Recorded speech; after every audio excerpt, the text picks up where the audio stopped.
Hello, everyone, and welcome to the Mind in After the Game. Wow. I'm joined today by Elizabeth Olson. Before we get started, I'm going to play some ads, and then we will get right into it. Let me just get right on to those ads. So here we go. Lucy Nicotine is a company founded by Caltech scientists and former smokers looking for a better and cleaner nicotine alternative. Finally, tobacco alternatives that don't suck. Researched and developed for 3 years to be made for people, not patients. Lucy has created a nicotine gum with 4 milligrams of nicotine that comes in 3 flavors: wintergreen, cinnamon, and pomegranate. Lucy also has a lozenge with 4 milligrams of nicotine in cherry ice flavor. Each and every flavor actually tastes great, and it's convenient and discreet.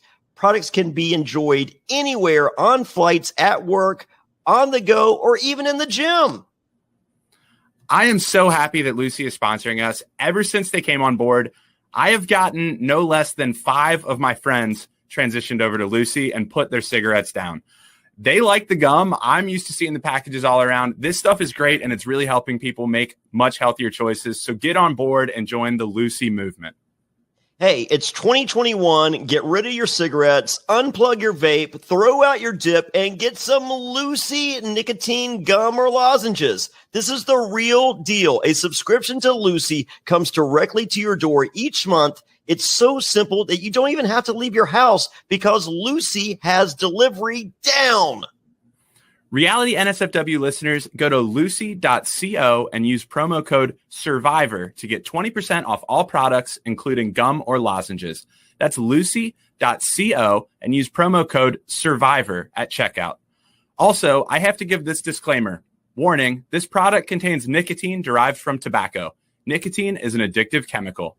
That's lucy.co, and be sure to use that promo code SURVIVOR. This episode of Reality NSFW is sponsored by Blue Chew. Say it with us, Blue Chew. Blue Chew is making waves and bringing more confidence to the bedroom by offering chewable tablets that can help men get stronger and longer-lasting erections. That's right, we're giving away super hard dicks. Blue Chew is a unique online service that delivers the same active ingredients as Viagra and Cialis, but in chewable form and at a fraction of the cost. Blue Chew's tablets help men achieve harder, stronger erections to combat all forms of ED. Blue Chew is an online prescription service, so no visits to the doctor offices, no awkward conversations, and no waiting in line at the pharmacy. And it ships right to your door in a discreet package. The process is simple. Sign up at BlueChew.com, consult with one of their licensed medical providers, and once you're approved, you'll receive your prescription within days. And the best part, it's all done online. Blue Chew's licensed medical providers work with you to find the right ingredient and strength for your prescription. Don't like swallowing pills? No problem here. Blue Chew's sildenafil and tadalafil tablets are chewable. Blue Chew's tablets are made in the USA, and they prepare and ship direct, so it's cheaper than a pharmacy. Hey, if you're looking to give that immunity idol to someone, or you don't want to be voted out of a crater, don't worry, Blue Chew's got you covered. So if you could benefit from extra confidence when it's time to perform, visit BlueChew.com for more details and important safety information. And we've got a special deal for our listeners. Try Blue Chew free when you use promo code SURVIVOR at checkout. Just pay $5 shipping. That's Blue Chew, BlueChew.com, promo code SURVIVOR to receive your first month free. And we thank Blue Chew for sponsoring the podcast. We're all trying to eat better, but healthy breakfast doesn't have to be boring. Magic Spoon has the amazing flavors you love, but without all the bad stuff. And it's amazing as a midnight snack right before bed. 0 grams of sugar, 13 to 14 grams of protein, and only 4 net grams of carbs in each serving. That's only 140 calories per serving. It's keto-friendly, gluten-free, grain-free, soy-free, and low-carb. And build your own box. Available flavors to build your very own custom bundle are cocoa, fruity, frosted, peanut butter, blueberry, cinnamon, cookies and cream, and my favorite, maple waffle. Now, Magic Spoon recently brought back their 2 super popular flavors, cookies and cream and maple waffle. Thank goodness. But they're back permanently. And when these flavors were first introduced for a limited time, they sold out extremely quickly. Now, I'm here to let you know you can get them again or try them for the first time. Why? Because they're delicious and indulgent. Johnny, Magic Spoon has so many great flavors that I really enjoy, and even my kids enjoy them. We have the cocoa, fruity frosted, peanut butter. All these are really great combinations. They enjoy waking up in the morning and getting some Magic Spoon right off to start their day great before they head off to school. I think everybody listening should give Magic Spoon a try, or if you've tried them already, it's time to reorder. Let's get you some more Magic Spoon and get your day started right. Hey, when I finish a podcast late at night, the first thing I'm thinking is not sleep. It's let me grab a delicious bowl of Magic Spoon before I go to bed. So go to magicspoon.com/survivor to grab a custom bundle of cereal and try it today. And be sure to use our promo code survivor at checkout to save $5 off your order. And Magic Spoon is so confident in their product, it's backed with a 100% happiness guarantee. So if you don't like it for any reason, they'll refund your money, no questions asked.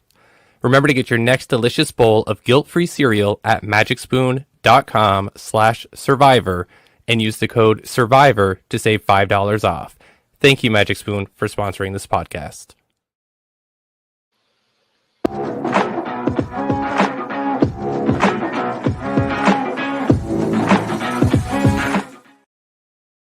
All right. Well, hello, Elizabeth. It was so good. Hey, Sarah, how's it going? Pretty good. I remember that we talked about a month ago. It seems that now that I'm here, thought we'd do it over and see if we could get a good connection for this one and make it happen. I hope this works good. Me too. So thank you so much for being here. I really appreciate it. And so we'll just dive right on in. So remember back on David versus Goliath, you get that call, you're on the show. So what was that process like for you? Yeah, I had actually been contacted for Ghost Island, and they were interested in getting me on for Ghost Island. But I at the time, I was actually pregnant with my 3rd child, and so one of the agents was like, "Well, you got to call me if you're still interested after you have that baby." And she was like, "Make sure you have my number. You have my number. You got my email." And so I was like, "Bro, I've got your number. I've got your email. I'm not gonna forget." And So my son was 2 weeks old when I called her back up and got the ball rolling, because it takes a little while for that to happen. And it was a good experience. It was actually one of the more thrilling parts of the whole, I guess, shebang. Because you're just like, you dream of that. You dream of getting that call back. You dream of like getting to send your clothes in for the game and they get to select that and all those things. But it was interesting because like they're playing mind games with you, like from the very beginning, from like every single like conversation you have with your agent on the phone, or even like in casting in Los Angeles and stuff like that. It is interesting because it's almost like they're just trying to see if you're serious about it, because they'll be like, you've got to get this heart testing done in the next 48 hours. And normally it takes like weeks to get that like scheduled and stuff like that. But it was like, dude, I'm going to pull every string I can. I'm going to knock on every door and beat the door down and get it done. So it was just one thing after the next that was similar to that. So it was kind of like, after a while, you're like, oh, they're fucking with us. I get it. You're like, okay, so when do I actually start playing the game, you know? Right. So do you have any moment that happened during the casting process or before that really sticks out to you? Yeah, it was honestly getting to pack that bag, the box that had all of my game clothes that I got to send into them, my cowboy hat and my boots, my belt buckle. and they gave you like the code for the business for Survivor, whatever that Mhm. FedEx has, and it was just like, dude, this is happening, and it was so cool. Like it was seeing that box was like, the next time I'm gonna see this is gonna be Fiji, bro. Right? And it has to be wild to think. I didn't even know that you actually had to send in a box of your clothes, and that's what they choose from then? Yeah, you can thank PG for that, or at least partly, because they're looking through your clothes to make sure Oh, that yeah. you don't have like any kind of advantage, like matches or PG on her jewelry. Mm. She had like it made where you could go fishing with her necklace or something. So like literally Oh. every single thing has to be approved. Like you're not allowed to wear a ponytail Mm. holder that hasn't been through their inspection phase, and like I don't know what all they're doing, but like they're figuring out, I guess, putting all the different things together for whatever purposes. But anyway, yeah, you have to Yeah. send it to LA. Oh, wow. Well, I guess people get really creative, so it makes sense. Yeah. Yeah. So you had all that happen. You go through casting, you get chosen, you get to wait a while before you actually go to Fiji, right? And then you get to Fiji. So tell me a little bit about landing in Fiji, starting the game, and what that was like for you. Yeah, I would say pregame even started in Los Angeles. Again, Okay. because they keep you there for like 2 nights or something, and so you're locked in your room by yourself 100%, and you're just got all this emotion already like going through you and so much excitement, and then they bring their like producers assistants or whatever, I called them nannies. They bring you down the elevator like one at a time or whatever, and so then like we're meeting in the one of the lobbies in this giant hotel, and you're looking around, you're like, oh my gosh, these are the people that I'm gonna play Survivor with, and Right? so like even then you're like trying to size each other up, and like you kind of I don't know, I was just so happy I couldn't help but like smiling all the time, and it's part of my personality anyways, but Yeah. it was really cool. And then landing in Fiji, it was kind of the same because it took days, like I probably 5 or 6 days before we actually started the game. And again, you're not allowed to talk to anybody, and you're not even allowed to like help somebody get their food off the table. You know, like we're kind of at this resort together, but like they'll yell at you and they'll be like, "EO, put that plate down." And it's Jeez. like, I was just trying to be nice, not like trying to like whatever. Okay, I'll check my Southern hospitality at the door. I got you. Wow, that's wild. I can imagine that if you're somebody who really likes to talk, that whole time is so difficult. Yeah. And I'm sure, there's a reason that they have all of us casted is because we all pretty much like to talk. So Yeah. it was hard for all of us. But one thing that was really interesting was like, you could tell that Angelina was high maintenance. I mean, like every little thing, I was just like, bro, like I was like, she's not going to last long. And sure enough, she did. But it was just kind of interesting. I don't even know. I should talk to her. Was that a tactic? But anyway. I mean, I think we all know the iconic, "Can I have your jacket" scene for sure. Yeah. But I think throughout the season we do see, I know I have big fans. A lot of friends actually are very big fans of the season. So I thought that was really cool. So people are really excited to hear what you have to say here. So I know that last time we talked, we discussed a little bit about being on the island and the relationships that you made while you were on the island, as well as how you felt going into Merge and just the living situation. Yeah, I mean, like Survivor is so fast paced, and so there's a lot of stress to immediately make connections. And so it was you hit that beach and you're like, oh shit, this thing's real, and there's all these camera guys around you, and you're like overwhelmed by all that. There's probably at least 40 crew on the island at our beach when we landed there, and probably 100. when we hit the barge before that. And so that was just overwhelming, and let alone the fact that you're trying to make as many connections as possible.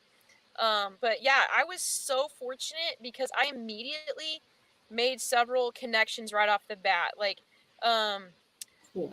Nick and I, they didn't show it too much, but we had a lot in common because I grew up in Kentucky, and obviously he's from Kentucky. And the little jerk lied to us and said, that he didn't tell us he was a lawyer or whatever. He told us he was like a clerk, lawyer's clerk. Oh. But yeah, we bonded, but I was scared. I was like, I didn't want people to see us as close because we had the Southern accent. We came from Kentucky. We were both poor growing up. And so I told Nick, I was like, look, man, I got your back, but don't talk to me, because if people see us hanging out or talking, like, I'm going out. Like, I know I'm the girl, and they're always the ones that get voted out in a twosome or whatever, and so I also really bonded with Christian. I guess probably everybody did, because Christian's amazing. But he ended up actually really trying hard later in the game at the merge to try to save my ass. And so it was legit connection. And so like from day one, he and I just hit it off. And but the thing that was most surprising, I think, for me, as well as for, I'm sure, the producers, was that Lyrsa and I hit it off. Yeah. And I think that it was just such, like, that was the thing that I was like, dude, I can 100% trust Lyrsa. And from day one, I just had this trust and connection with her that I wasn't sure that I would be able to develop in the entire game. And so that was just a huge weight off my chest. I was like, okay, I've got several really good allies right out the gate. And so it was like breathing room, like, okay, I can't actually play this game. I've made some solid connections. And so that was like a huge stress, like, weight lifted off of me. Yeah, I can only imagine how stressful it can be just to make connections so quickly, because usually you have a lot of time in life or no real end date of when you have to make the connection. So, and they happen really fast on the island is what I hear. Yeah, and I think part of it, I'm sure, is like just the fact that a genuine survivor situation, like you're trying to work together to stay alive in the woods, in in a jungle, on a beach or whatever. And you're fighting against the elements. Like, we fought through so many storms together, so much horrible rain, the wind, like the lightning, the waves, like. And so I think all survivors can tend to bond over just the elements or whatever, but also but when you have that real connection with someone that is just like, I don't even know, man, like, you just know. And but in real life, it doesn't happen that quick. There's just no way. Not in one day, like, you make best friends. Hell no. So anyway. Yeah, so tell me more about those living conditions. I know there was a lot of storms, and it had to have been really difficult to be out there. Yeah. I mean, I'm a pretty brave person. I've spent many nights out in the woods, and I didn't think that the elements would really get to me too bad. But I remember thinking, I think it was night 3 or 4. I remember thinking, I can actually die out here. Like, it was so bad. I was like, I did not come out on Survivor to die. The lightning was every 2 seconds. The wind was blowing coconut trees that had been growing towards the ocean. It was blowing backwards towards us. And we were getting pelted with the sand from the beach. And we were probably 40 yards from the ocean at least. And we were still getting pelted by that. Like, it felt like we were in a sandblast machine. Wow. Oh, and this is me too. This is funny. Night number 1. Okay, like, we're trying to go to sleep. All of our nerves are racked, and there's these birds, these damn birds, man. Like, I swear it sounded like a woman was being raped. Like, it was like screaming. They were screaming. And every time that the wind would get worse or the storm was about to get worse, they would all start screaming, hundreds of them. And we were like, what is this? Like, this is like, are we in a horror movie? But one, pitch black, landed on my chest. And again, like, we had never seen these things. We had just, like, heard them. And it literally lands on my chest. And I scream like a little girl. And I throw it. And it ended up landing on Nick. And he starts screaming like a little girl. And everybody else is like, what the hell's going on? And it was like, we didn't even know what it was. But come find out, it was one of them damn birds. Wow, that's terrifying, especially in pitch black. You can't see anything, so something just lands on you. That's scary. Oh. Yeah, exactly. Wow. Big. So it was big too. Yeah, so they must have been screaming a lot, and so the weather was terrible. How is your sleep?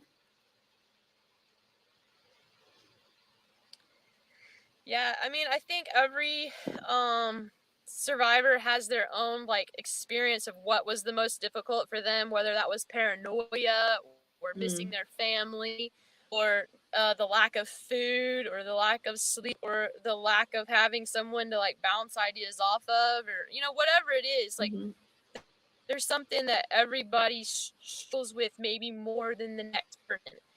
And for sure, my biggest I guess, like, struggle on the island was 100% the sleep situation. And so that was kind of unexpected, you know. I figured it would be really hard not having eaten, and but I could feel, as the days went on, I could feel my brain dissipating. Like, it was like, oh my gosh, like, I was literally sleeping less than an hour and a half every night. And like, it was horrible. There were some nights I got zero sleep, and I'd look over and, like, Davey was snoring, and I was like, I'm gonna punch him in the fucking face, bro. Like, how the hell is Wright can sleep and I can't? And no. it was just like, oh man, it was frustrating. I can't and so imagine. as time went on, like, I was getting nervous, because I was like, I need more sleep than I'm getting. I want to play the long game. And I know that to plead your case at the very end at Final Tribal, you have to have the wherewithal to be able to communicate, and and even just to think about how to get there, like how to formulate plans and things like that. It was like brain was getting all fogged up. And so obviously everybody knows that I had the meltdown with the bed and Carl and even Davey or whatever. I finally was like, enough's enough. We're fixing the bed today. And but even the producers were like, why are you doing this? And I was like, it's strategic. At the moment, my brain was saying it's strategic. So anyway, yeah. So how was it strategic for you? Yeah, that's a great question. But it was basically, it was like a math equation. Like, if every night I lose more of my brain, there's only going to be so much left. And so I knew I needed to start increasing my brain power, not decreasing it. I looked at it was I needed to increase my chances of getting a good night's sleep by fixing the bed. And because there were so many knots and so many curves, it was just like pretty bad. I mean, I can only imagine. And it's actually funny. I learned this fact about sleep versus food. You can last a really long time without food, but you can really only last like 10 days without any sleep before you really start to get severe consequences. So it's interesting to think about how important sleep is. And I think a lot of people on the outside watching Survivor don't think about these things at all.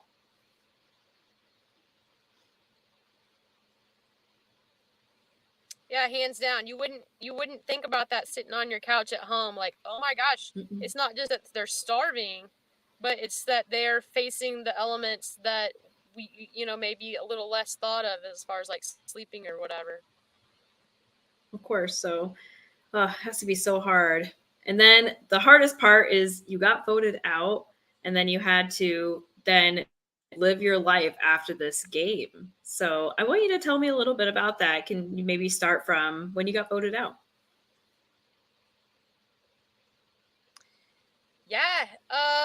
It was very emotional, clearly. Like, going in tribal, Angelina had already told me that it was going to be me. So in some ways that made it really nice, because I knew that I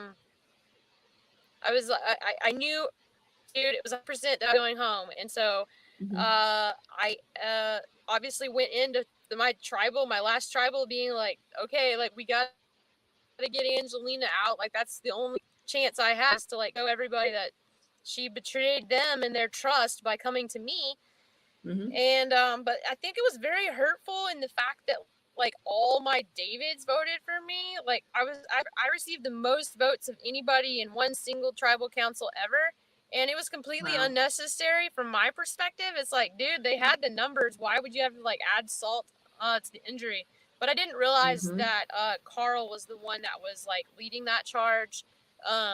Plus, I mean, it actually makes sense thinking about it now. It's like, why would the Davids, like, they should blur the lines, like, as long as they possibly can, because when you vote with someone, that you're able to still continue to work with them. But at the moment, it was hard, because I was like, man, I was the one fighting. I fought so hard to get a Goliath voted out, and I was, and Christian was too. Christian was going with me. And so it was just like, man, you motherfuckers, like, you just blew up your own game. Like, I was trying. Like, I was legitimately, like, trying to save everybody from the Davids. And so it was kind of weird, like, watching everybody's fall, you know, being like, I could have helped you. But so that was like immediate emotional drain, was like feeling betrayed, you know, not bitter about it, but like, you know, like, they're hurting themselves. And so that was that. And then I think one of the moments that hit me the hardest right away was getting on to the really nice boat where they were transferring me from Tribal Council Island to Ponderosa. And the psychiatrist is there, and there's a producer for the Ponderosa producer. And I think the psychiatrist handed me the menu or whatever. And she was like, order whatever you want. And I was like, I got really mad. I was like, I'm not coming out. I threw the menu down, and I was like, I think I even said, I was like, fuck you. Because I was so mad. I was like, I didn't come out here to freaking eat. I didn't come out here to freaking be at a resort, you know? And then seeing that menu also was a reminder of the fact that my kids and husband were back home, maybe even looking at a menu. Hey, what are you going to have to eat? And so it was just like, it was honestly just like a slap in my face about the fact that, yeah, I'm voted out, but also a slap in the face that I'm not with my family. Yeah, I can't imagine how hard that had to have been in that moment. There's just so much emotion at that time. Yeah, for sure. So you go through Ponderosa, and then you eventually you go home, and you have to now live life back home and with everybody around you. And then the show airs again. So tell me what it's like for you, what your experience was coming home to your family and to your home. Yeah, I think, you know, it was such a high, like, it was such an incredible experience. Yeah, I got voted out. Yeah, it was really freaking hard. We went through 2 cyclones and stuff like that. But it was just like, it was like your dream come true, you know? It was getting back on that airplane, coming back home with the cast, and being like, wow, I think we were part of one of the greatest seasons of Survivor. And it was just like this incredible feeling. We all loved each other, which was also, I wasn't expecting that. Like, Ponderosa was pretty much drama free. And the party after final tribal was pretty much like a party too. And that's so awesome. it was just like, literally, it felt like a happy family getting on that plane. And like, so that it was like the elation, the excitement, even though most of us lost, somebody won, but we all knew we won because, like, we were on a great season of Survivor. So that was a pretty high, probably one of the highest highs of my entire life, you know, and getting to participate in that. But like getting back used to real life was a big transition, and things that I wasn't exactly expecting to be hard were hard, and there were some weird things too. But it was one of my biggest regrets was the fact that my siblings, and there are 7 of them, they all signed waivers. Oh, wow. And so I could talk to them about what happened on the island. And Interesting. they were my Survivor watching buddies, like we would binge watch Survivor together. And my husband, on the other hand, he doesn't like Survivor. He gets annoyed by it. He just doesn't get it. And which is totally fine. But I really regret not decompressing with my siblings, because I could have legally, and to process like the loss and like the strategy of like, oh my gosh, she said this, and oh my gosh, this happened, and I couldn't sleep because of this fucking bamboo, and but anyway, so I regret that because I didn't have that chance to really process fresh before seeing it on TV with somebody that's familiar with the strategy and what Survivor is. And so the only person that I really talked with was my castmates, but also my husband. And my husband I don't think he was trying to not be supportive, but he wasn't supportive of like the trauma of everything that happened. And so anyway, it was that was difficult, something I do regret. Also, one of the funny things was I had to have a coconut in my house, which is like the stupidest thing. But it was because on the island, like, we were starving, and most days we didn't have anything to eat, but there was always a coconut. But you could like have something in your mouth that you're chewing on, even though it didn't taste good. It was like this knowing of like, okay, there's at least some calories right there available. And so mentally, it was weird. I was like, my cupboards were full of food, but like I just needed to have a coconut because I just needed to know that I wasn't gonna starve. So that was a funny thing. Did you ever eat the coconut? Was anytime even now. No, of course not. just there for comfort. But the comfort coconut. Yeah. Yes. But even now, like, one thing that's funny is like when it storms, I kind of like go out and I was like, is that all you got? Like, look at the storm clouds, look at the rain, look at the lightning, and like beat my chest. Like I've dealt with the worst you can bring, like bring it on. I love that, and I really would love to have that on video so that I could include that here. All right, I'll definitely have to see if my husband can hook us up. Oh, cool. Yeah, so I mean, there was so much after the game, like it was stressful, right, especially before it starts airing, because it's you know that the producers, they're making a TV show, and it's all about like whatever character they want you to be, that they're going to show you. And so there's like so much I guess like pressure of like, what are they going to show? And I gave them some pretty deep, like, dramatic moments, and one of which was the bamboo, obviously, that the fans got to see. But there was another meltdown, and so it was just like, oh my gosh, they could portray me as this like super person. Wasn't able to build connections, and like whatever. And so I was stressed out, and then I also like, there's that fear of like not wanting to be seen in your underwear and brawl in national TV, like it was just like I didn't worry about it on the island, because it was just like it was just the game. But like coming back was like, oh my gosh, like I'm not skinny, and my church is gonna see this, my family's gonna see this. I teach Sunday school, and so I was freaking out about that, and I was freaking out having to tell my husband when I first got back. I was like, bro, like I lasted about 2 days in my pants, and then the pants were gone. And he did not really like that, but I mean, I guess I can't blame him. And then I knew too, like, I'm a Christian, but I have maybe different ways of interpreting scripture than maybe the traditional Christians or whatever. Like, Yeah. I don't mind saying the F word, you know, like, I called Angelina a bitch. I probably called everybody a bitch. And I was worried about that because I was like, again, not while I was on the island, because I just wanted to be me, you know?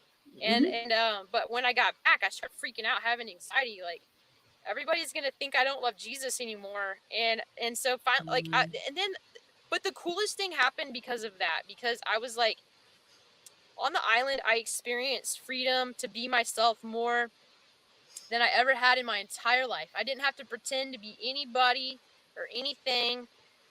Nobody knew my history. Nobody, whatever. Like, it's like a clean slate, which is so cool. Most people don't ever get that opportunity. And, but when I got back, I freaked out about it. I was like, oh, it's about I'm never going to be in the church. I'm never going to get to go to family reunions. But anyway. I can imagine. I actually just had an interview with Leslie, and Leslie talked a lot about kind of the way she would be portrayed as a Christian on Survivor, as well as what would the people who are in her church think about her being on the show and like lying or deceit or the immunity idol even. And I mean, her season, it was China, so going to the temple and things like that. So it's interesting how I know I never would have really thought about that watching the show, but it's interesting to hear that story now. So seems like it's a common theme with some people on the show. Yeah, and yeah, especially if you're like ultra religious, which I am very involved with like church and things like that, but I would not consider myself to be ultra religious because I kind of hate that word. But like most people would probably say that I'm maybe religious or whatever because of how involved that I am, and so I guess there's this pressure to be something, and whatever community it is that you represent, there's that pressure, and so whether that's like you're representing the LGBTQ community or the Black community or women or whatever, like one of the tribes I guess that I represent is Christians, and so that's something that I guess could have affected the way that I played the game. And I think for many people it does. Like I think of Yule, you know, like he played the game differently, being a minority, being an Asian. I didn't let that affect me during the game, but boy, afterwards I was freaking stressed. I literally thought that I might be excommunicated. Like that was a legitimate thought. Oh no, that's terrifying. It is, but I honestly finally got to the point where I was like, literally, like, fuck those bitches if they leave me because I'm me, and that's not real love. And so it was very liberating, and so for that I'm thankful. Like, there's so many things I'm thankful for that happened mentally through Survivor, and for one was just realizing when I got voted out, like I actually turned around and I was gonna tell everybody. Y'all go to hell. I'm going to Texas, which is a quote from Davey. And most people wouldn't know that, but I knew it. And so when I turned around, though, these little bastards that voted me out, I was just like, damn, I love you guys, you know. And I think I even said that, but that in that moment, it was liberating because I realized that who I am. That I just love people at the very bottom of who I am. Like that's going to be Survivor strips you. And what is going to be at the bottom? It could be ugly. It could be pretty. But like for me, it revealed my heart. In fact, I just love people. And at the very core of that, that's just who I am. And so that was just a huge gift mentally. And then also like just the I guess pressure to perform for an audience as far as like your tribe, just letting that go. It's just a weight that's not worth carrying, you know? And sometimes it is just beautiful to see people just being with who they are and kind of saying, fuck everyone else and what they think, and this is me, and if you like it, cool. If you don't, fuck off. Right, exactly. And so, because that's what real love is. Real love is not loving a fake person or an idea of who someone is. It's just like loving someone that's authentic to who they are themselves. So yeah. Yes. Well, cool. So I know I feel like this is such a good topic, and I love this topic of people and, you know, that idea of what you see on the screen versus who a person is, because it really is true. As you said a little bit before, the producers are making a show. They want to portray you in a specific way, and that's the goal of the show. So the fans only see this small portion of that, and they make such harsh judgments based on that small piece of what they see. So it's interesting to hear from you and other people about what that experience is like.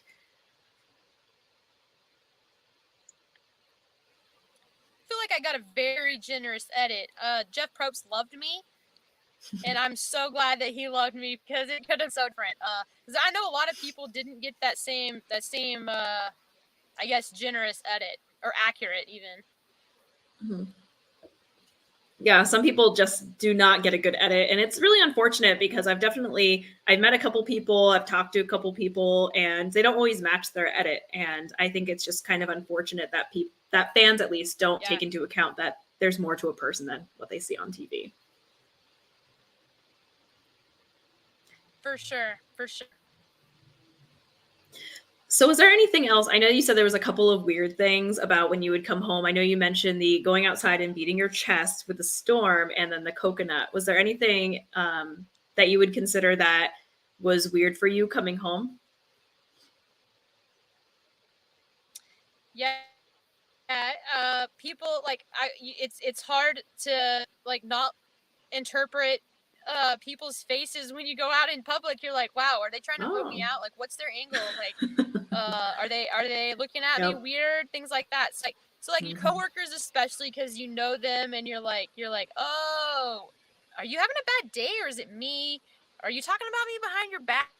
You know, like stuff like that. It's like you can't help but have those thoughts. And then also, like, I was obsessed with thinking about Survivor, not in like a regret, like oh my gosh, playing certain things over in my head, like, oh wow, I wish I hadn't said that. But just like obviously I'm a huge fan, and so like I just love Survivor, and I kept thinking about it, and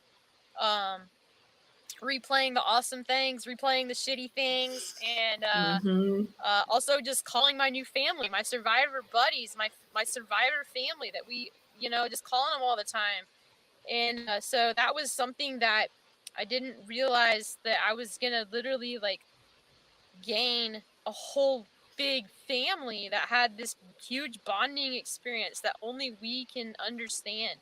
And so we were very supportive with each other after the game. And so that was really, really quite an awesome experience, but it was kind of like sucking a big part of my life that I wasn't, I guess, like fully aware was going to happen. And that affected like my relationship with my husband too.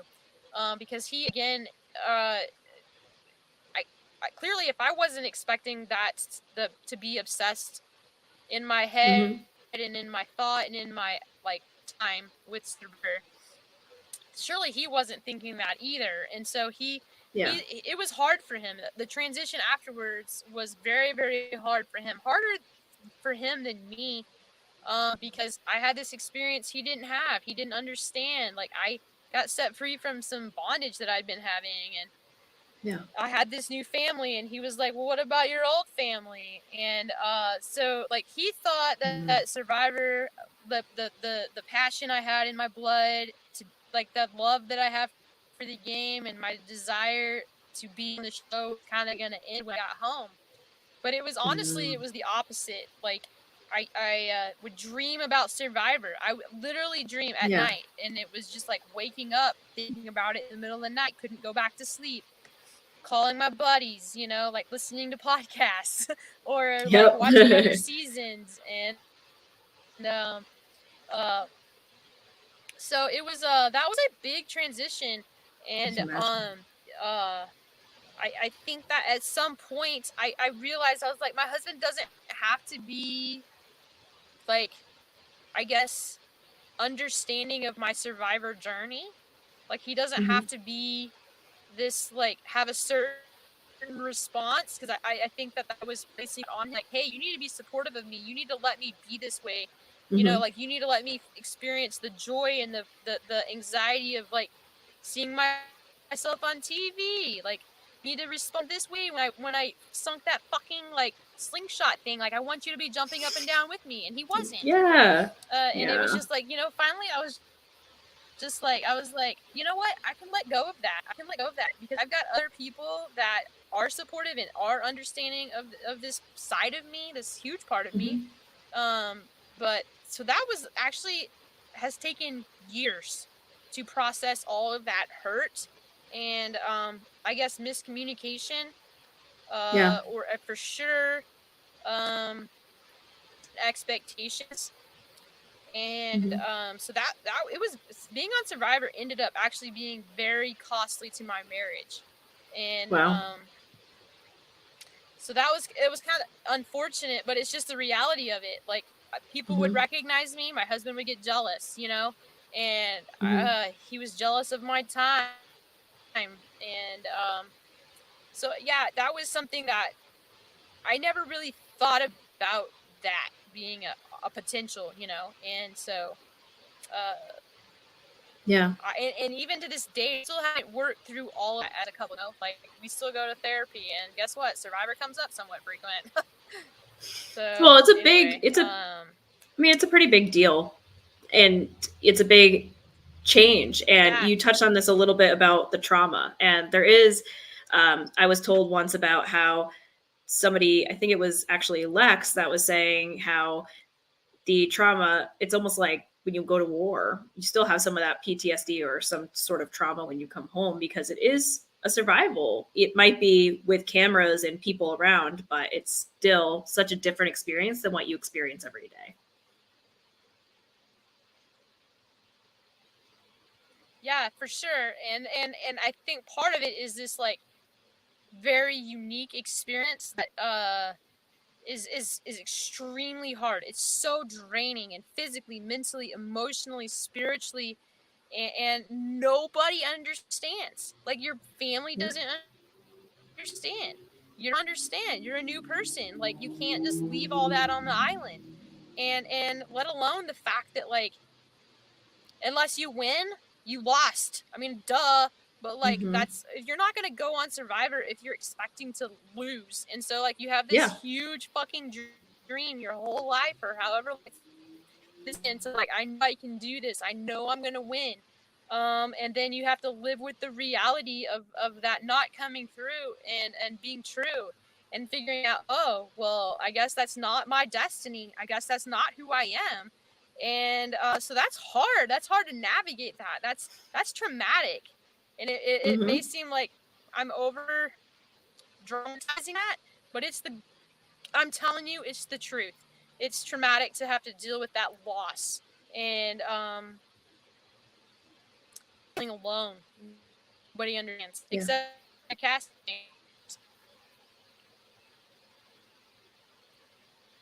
So you broke up slightly. So you said that the only people who understand you are like the cast, right? Is that what you said? That you felt like understand? Yeah, correct. Cool. Yeah, it seems that way when you kind of have that common because bond. the world doesn't get it.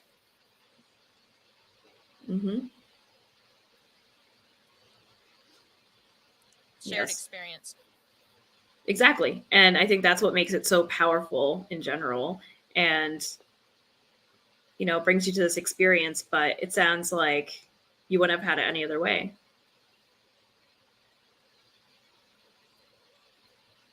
Yeah, for real. I do not regret going on Survivor, and I'm actually glad I didn't win, because I can be an arrogant son of a bitch. And so, like, in that regards, like, I feel like I didn't lose who I am, you know? Like, maybe it would have got to my head, you know, had I actually won. And so, like, $1 million, bro, I don't need $1 million. I've been poor my whole life. Like, I'm pretty good at being poor. And so but yeah, I have no regrets. Like, I would do it 100 times over again, and I am so thankful for the opportunity and to be able to pursue that. And there's a lot of people that made it possible. Like my husband, he watched my kids. My baby was just 3 months old when I left to do casting finals in Los Angeles. He was 5 months old when I left to go be gone for, Wow. 2 months. So, I mean, my husband in a lot of ways was super supportive. But I think that I wish I had been able to have the foresight of, like, hey, this is like, it's a bigger experience than just the 2 months of being gone, and that would have helped smooth so many things over. So in the grand scheme, I have no regrets of doing it, but I think that I would have had a bigger conversation with my husband that would have probably helped plow the road, like, okay, let's think about this, like, I guess realistically. I think that makes perfect sense, but it's hard to know going in because you don't know what the other side's going to look like. So, you make it work with what you have now. So, Elizabeth, what are you doing now? What's life look like? Yeah, life is awesome. I mean, it's crazy. We've got a huge fund out. Survivor, just the little bit of money that I did make was able to help me get a down payment on some acreage, and it's just some like 15 acres with a super small old house, but it made it possible. And so we've got tons of little critters running around the place. We had 10 piglets born on New Year's Day, and we had 2 baby goats for the week of Christmas, and lots of baby rabbits and cows and horses and stuff. So that, my dream was little was but another huge thing that's been going on for the last year is I've been able to help start like a nonprofit for growing food and teaching the next generation about how to be reconnected with the earth and how to grow food, because like we're losing that knowledge and that skill, and we never know like when we're gonna need to know how to grow food.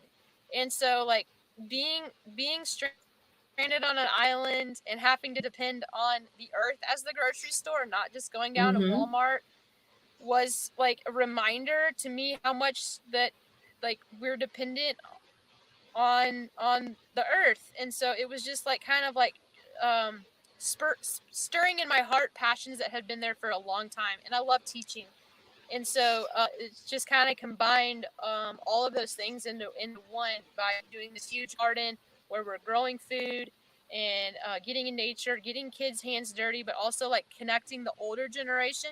These 70-year-old, 80-year-old guys that have been growing food. They don't have opportunity, unfortunately, where they're actually connecting with the younger kids, teaching them the things that they know. And so that's been really magical, being a part of that, like building relationships and bridging the generations, but also just sharing critical knowledge with people that don't know.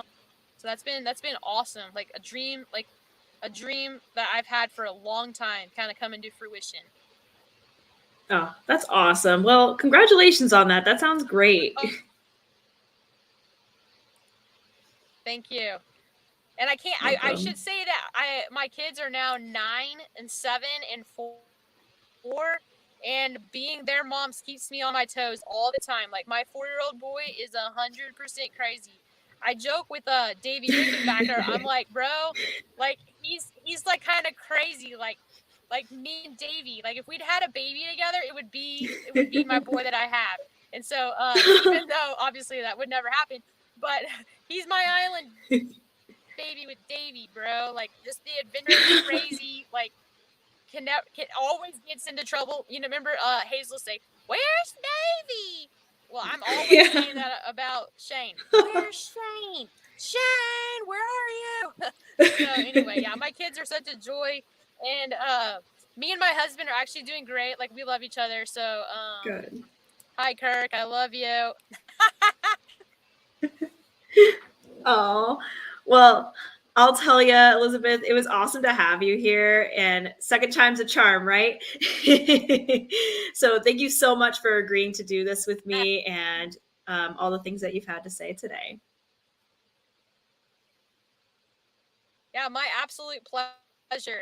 I think it's awesome that you're doing this to kind of like raise awareness to the fans of something that maybe is important to talk about, and definitely important to understand that the cost that people go through to play the game Survivor, like it's costly. Yeah. Well, thank you. That means a lot. So thank you so much, and we'll catch you next week. Mind after the game. Have a great day, Elizabeth. All right. Thanks, Sarah. Thanks. Bye. You too. And for more reality NSFW content, visit adfreeNSFW.com.